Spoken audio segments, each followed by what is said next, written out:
In command line, enter some symbol, it is ARX, and click enter on the keyboard. Unknown command, ARX. Oh, okay, something wrong, but we can click files, enter the option, move the cursor and click left mouse button on the option files. We have dialog windows. Close the windows. Next step,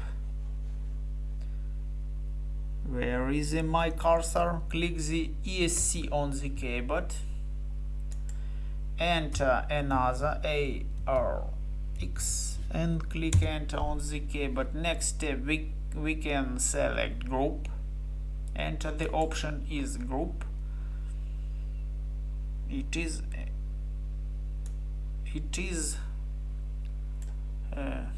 do a list of the command, full list.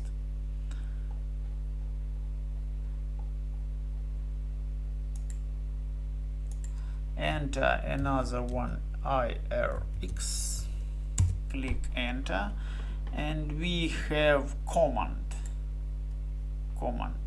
and click enter on the keyboard, and we have list a command, but I click ESC on the keyboard, and another one, ARX, click enter, and we can load some ARX from the list, from the dialog window browser.